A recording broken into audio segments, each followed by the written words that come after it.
ছাত্ৰ-ছাত্ৰীসকল north east regional institute for talent search exam যিটো এই এক্সামটো তোমালোকৰ ছেপ্টেম্বৰৰ 6 তাৰিখে অনুষ্ঠিত হ'ব আৰু এই এক্সামটোৰ কাৰণে মোক কৈ আছিল প্ৰিভিয়াছ ইয়াৰ কুৱেশ্যন পেপাৰ আলোচনা কৰিবৰ কাৰণে বহু ল'ৰা ছোৱালীয়ে গতিকে এখন প্ৰিভিয়াছ কুৱেশ্যন পেপাৰ লৈ আহিছোঁ মই 2018 চনৰ ফাৰ্ষ্ট ইয়াৰৰ কাৰণে এইচএছ ফাৰ্ষ্ট ইয়াৰৰ কাৰণে লৈ আহিছোঁ চ' তোমালোকৰ এই কুৱেশ্যন পেপাৰখন প্ৰত্যেক বছৰে কমন পৰে এইকাৰণে মই 2018 চনৰ যিখন সামাৰ মেৰিট টেষ্ট অৰ্থাৎ সেই কুৱেশ্যন পেপাৰখন লৈ আহিছোঁ তোমালোকে ইয়াৰ পৰা ভালেখিনি কমন পৰিব তোমালোকে লাষ্টলৈকে ভিডিঅ'টো চাবা ঠিক আছে আৰু চেনেলটো যিসকলে ছাবস্ক্ৰাইব কৰা নাই তোমালোকে ছাবস্ক্ৰাইব কৰি ল'বা কাৰণ আমি এনেকুৱা বেলেগ কুৱেশ্যন পেপাৰ আলোচনা কৰিম 2018 2025 সকলো আলোচনা কৰিম ঠিক আছে প্ৰথম প্ৰশ্নটো আছে প্ৰথম এ সেকশন আছে ইংলিশ গ্ৰামাৰ 10টা কুৱেশ্যন প্ৰতিটোতে 2 নম্বৰকে থাকে অৰ্থাৎ 20 নম্বৰ থাকিব 10টা কুৱেশ্যন 20 নম্বৰ থাকিব প্ৰথম আছে দা গেছ ৱেৰ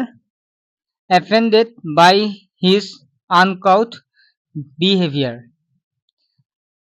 ৰাইট synonyms উলিয়াব লাগে ইয়াৰ এনসাৰটো চাও তেতিয়া হলে ইয়াৰ শুদ্ধ উত্তৰ হ'ব ডি টো হ'ব শুদ্ধ উত্তৰ ঠিক আছে ডি অপচন দেখা পাইছা তোমালে হেতু শুদ্ধ উত্তৰ হ'ব next the pianist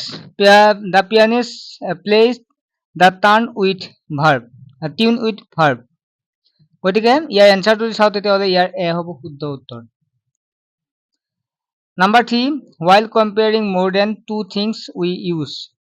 Your answer to south superlative degree. C is the correct. Number 4, they were calling me since the voice. Your answer hobo sign number to khuddho uttor hobo jetu C I were being called by them. Yes, I were being called by them hobo. Number 5 to say Number 5 to say bring him in said the policeman sent into indirect speech gote 5 number শুদ্ধ উত্তৰ হ'ব the policeman commanded them to bring him in যেটো আমাৰ b2 আছে b2 হ'ব ইয়াৰ শুদ্ধ উত্তৰ next 6 number প্ৰশ্নটো চোৱা the man opened the gate sends the voice ইয়াৰ এনসাৰটো কোনটো হ'ব 6 নম্বৰৰ শুদ্ধ উত্তৰ চাও তেতিয়া হলে যেটো আছে এ টু শুদ্ধ উত্তৰ the gate was opened by the man ইয়াৰ এনসাৰটো হ'ব এ টু 7 নম্বৰ প্ৰশ্নটো আছে choose the correct determiners I can depend on these friends I have year 7 number যেটো এনসাৰ পাবা ইয়াৰ শুদ্ধ উত্তৰ হ'ব the few হ'ব যেটো আমাৰ অপচন নম্বৰ সি টো হ'ব শুদ্ধ উত্তৰ Number 8 আছে choose the correct tense he ran away because he is afraid year answer টো হ'ব যেটো তোমালোকে দেখা পাই আছা ইয়াত এটাও নহব ঠিক আছে ইয়াত হ'ব শুদ্ধ উত্তৰটো হ'ব নান হ'ব ডি টো হ'ব এটাও নহয় ইয়াত এটা অপচন নম্বৰ টো অবশ্য প্ৰশ্নটো 1 minute choose the correct tense he ran away because he is afraid গতে ইয়াৰ answer টো হ'ব a b c এটাও নহয় গতে ডি হ'ব শুদ্ধ উত্তৰ ঠিক আছে নেক্সট প্ৰশ্নটো আছে the opposite of commonৰ opposite word কি হ'ব commonৰ opposite word হ'ব ইয়াত যদি uncommon হ'ব বা rare হ'ব ঠিক আছে গতে ইয়াত তো আছে rare হ'ব বি টো হ'ব ইয়াৰ শুদ্ধ উত্তৰ কারেক্ট आंसर হ'ব বি rare নেক্সট হল the noun from speak গতে স্পিকৰ যেটো আমাৰ noun কি হ'ব গতে ইয়াৰ হ'ব স্পিচ হ'ব যেটো বি টো হ'ব শুদ্ধ উত্তৰ নেক্সট পাৰ্ট আছে জেনাৰেল নলেজৰ ওপৰত প্ৰথম প্ৰশ্নটো আছে which musical instrument is called as the queen of musical instrument যে কোনটো বাদ্যযন্ত্ৰৰ ৰাণী বুলি কোৱা হয় ইয়াৰে এনসাৰ যে চাও তেতিয়ালে ভায়োলিন হ'ব ইয়াৰ শুদ্ধ উত্তৰ যেটো আমাৰ ডি অপচন হ'ব ইয়াৰ শুদ্ধ উত্তৰ ভায়োলিন নেক্সট প্ৰশ্নটোলৈ আহা 2 নম্বৰ আছে The Sati Jaymati Divas is observed on Sati Jaymati Divas কোন তাৰিখে পালন কৰা হয় এটো হ'ব 14 ফেব্ৰুৱাৰীত Sati Jaymati Divas পালন কৰা হয় এটো 14 ফেব্ৰুৱাৰীত Sati Jaymati পালন কৰা হয় অপচন নম্বৰ কোনটো আছে এটো আছে শুদ্ধ উত্তৰ next hall Assam faced the first registers earthquake in the year যে অসমে কিমান চনত বিধ্বংসী ভূমিকম্পৰ মুখামুখি হৈছিল এইটো তোমালোকে জানে, সকলো মনতে আছে। গতিকে আমাৰ যিটো আমাৰ 1950 হ'ব, ইয়াত 1950 যিটো আছে এইটো হ'ব ইয়াৰ শুদ্ধ উত্তৰ। ঠিক আছে, যিটো হিষ্ট্ৰীত একদম নাম জ্বলা আছিল, যিটো হ'ব কোনটোৱে ভূমিৰ মুখামুখি 1950 চনত হৈছিল। নেক্সট প্ৰশ্নটো চোৱা তোমালোকে, হাউ মেনি এয়াৰপৰ্ট আৰ ইণ্ডিয়াৰ ইন আছাম। গতিকে অসমত কেইটা এয়াৰপৰ্ট আছে, অসমত মুঠ কিমানটা এয়াৰপৰ্ট আছে, ইয়াৰ এনচাৰটো চাওঁ তেতিয়াহ'লে অসমত মুঠ এয়াৰপৰ্ট যদি চাওঁ, Lokpriya Gopinath Bordoloi airport, Dibrugarh, Jorhat, Silchar and Tezpur airport. Guwahati এটা থাকিল, ডিব্ৰুগড় দুটা, যোৰহাট তিনিটা, শিলচৰ চাৰিটা, তেজপুৰ পাঁচটা, মানে কি ডিব্ৰুগড় এটা, যোৰহাট দুটা, শিলচৰ এণ্ড তেজপুৰ চাৰিটা থাকিল। এইফালে কেইটা থাকিল চোৱা, টোটেল আমি যদি চাওঁ তেতিয়াহ'লে ইণ্টাৰনেশ্যনেল এয়াৰপৰ্ট এটা আছে গুৱাহাটীত, আমি Lokpriya Gopinath Bordoloi airport. International airport এটা হ'ল ডিব্ৰুগড় এয়াৰপৰ্ট আছে দুটা, শিলচৰ এয়াৰপৰ্ট তিনিটা, যোৰহাটত এয়াৰপৰ্ট চাৰিটা, তেজপুৰ পাঁচটা, লীলাবাৰী ছয়টা, আৰু ৰূপহী এয়াৰপৰ্ট ধুবুৰীত আছে সাতটা। টোটেল সাতটা আছে, গতিকে ইয়াত অপশ্যন নাই, গতিকে ডি হ'ব ইয়াৰ শুদ্ধ উত্তৰ, এটাও নহয়। ঠিক আছে, ডি হ'ব ইয়াৰ শুদ্ধ উত্তৰ। তাৰপিছত নেক্সট প্ৰশ্নটো আহা, how many, next oldest oil refinery, the Digboi oil refinery started functioning in the year। বিশ্বৰ প্ৰাচীনতম তেল শোধনাগাৰ হৈছে ডিগবৈ তেল শোধনাগাৰ। এই শোধনাগাৰটোৰ কাম কোন চনত আৰম্ভ হৈছিল? যদি তেতিয়া চাওঁ তেতিয়াহ'লে ইয়াৰ অপশ্যনটো কোনটো হ'ব? এইটো 1901 হ'ব শুদ্ধ উত্তৰ। ঠিক আছে, 1901 চনত আৰম্ভ হৈছিল। ঠিক আছে, এইটো ৰিফাইনাৰী যিটো আছে এষ্টাব্লিছ হৈছিল, ষ্টাৰ্ট হৈছিল মেইনলি 1901 হৈছিল। নেক্সট প্ৰশ্নটো চোৱা তোমালোকে, অসমৰ প্ৰথম আলোচনী অৰুণোদয় কেতিয়া প্ৰকাশ পাইছিল? 1846। গতিকে এইটো হ'ব ইয়াৰ শুদ্ধ উত্তৰ, 6 নম্বৰৰ এইটো। 7 নম্বৰ প্ৰশ্নটোলৈকে আহা, কোনজন আহোম ৰজাই নামদাং শিলৰ সাঁকো সজাইছিল? তেখেত হৈছে ৰুদ্ৰসিংহই সজাইছিল নামদাং শিলৰ সাঁকো। কোন চনত ভাৰতৰ ৰাজধানী কলিকতাৰ পৰা দিল্লীলৈকে নিছিল? ইয়াৰ এনচাৰটো হ'ব 1911, অৰ্থাৎ 1911 চনত আমাৰ যিখন কলিকতাত আছিল ৰাজধানী, দিল্লীলৈকে স্থানান্তৰিত কৰিছে। তলৰ কোনজন আয়ুৰ্বেদ পিতৃ গণ্য কৰা হয়? চৰকক আয়ুৰ্বেদৰ পিতৃ বুলি গণ্য কৰা হয়। গতিকে অপশ্যনটো হ'ব B2। নেক্সট প্ৰশ্নটো আছে, who appoint the attorney general of India. যে ভাৰতৰ মহান্যায়বাদীক কোনে নিযুক্তি প্ৰদান কৰে? ইয়াৰ এনচাৰটো হ'ব প্ৰেচিডেণ্ট, ৰাষ্ট্ৰপতি হ'ব ইয়াৰ শুদ্ধ উত্তৰ, যিটো আমাৰ অপশ্যন নম্বৰ এটো পাইছো। নেক্সট, জেনেৰেল সায়েন্সৰ 10টা কুৱেশ্যনত প্ৰতিটো 2 নম্বৰকে 20টা প্ৰশ্ন আছে, 20 নম্বৰ থাকিব। প্ৰথম যদি চাওঁ, কোনজন শিল্পী ভাৰতীয় সংগীতৰ উজ্জ্বল তৰা? ইয়াত অপশ্যন যদি চাওঁ তেতিয়াহ'লে ইয়াৰ শুদ্ধ উত্তৰ হ'ব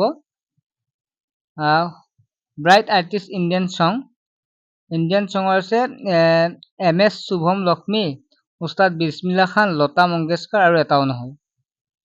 অৰ্থাৎ 1 নম্বৰ প্ৰশ্নটো বাৰু মই এৰি দিছোঁ, মই পিছত বাৰু তোমালোকক জনাই দিম ভালদৰে চাই কেনে। ঠিক আছে, 1 নম্বৰটো অলপমান খেলি মেলি হৈ আছে।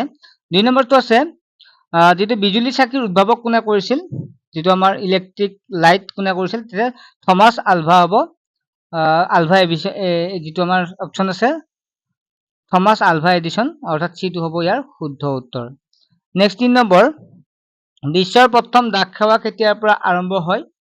বিশ্বৰ প্ৰথম ডাক সেৱা আৰম্ভ হয়, ইয়াৰ অপশ্যন যদি আছে তেতিয়াহ'লে 1911 চন, 1920 চন, 1939 চন।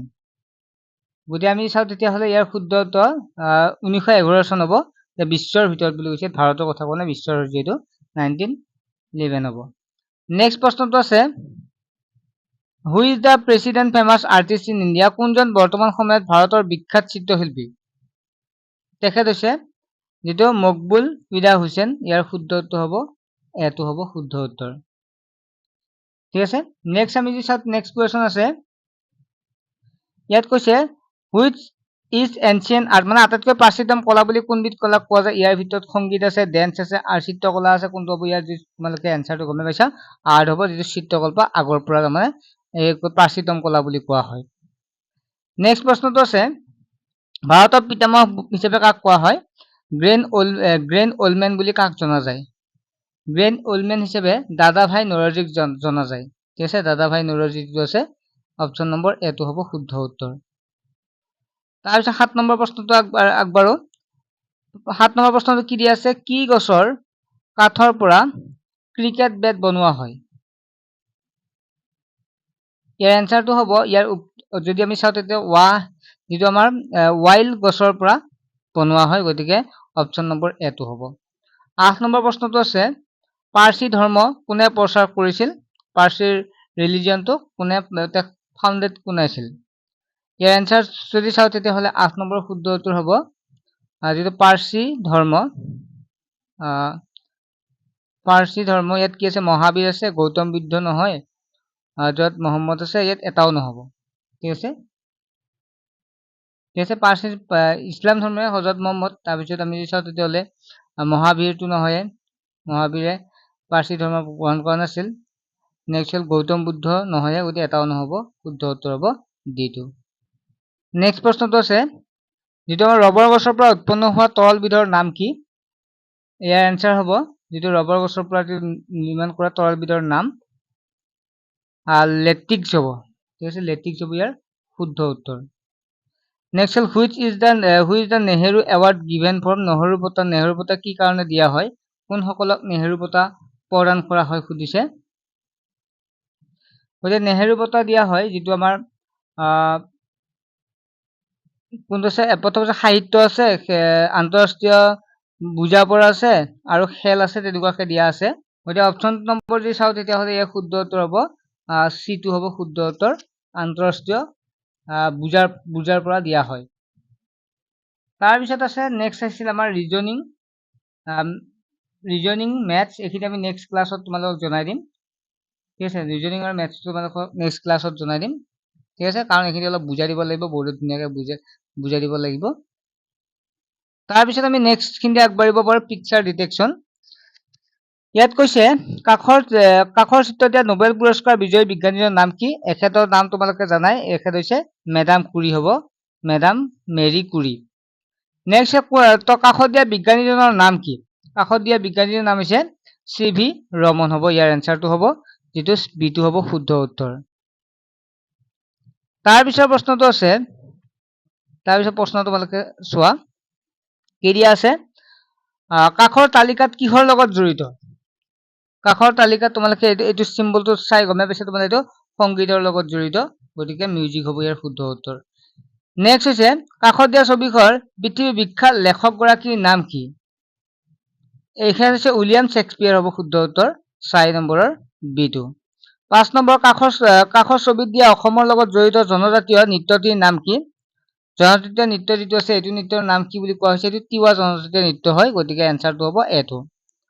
নেক্সট প্ৰশ্নটো আগবাঢ়া। কাষত ছবিত দিয়া চিহ্নটো কিহৰ লগত জড়িত?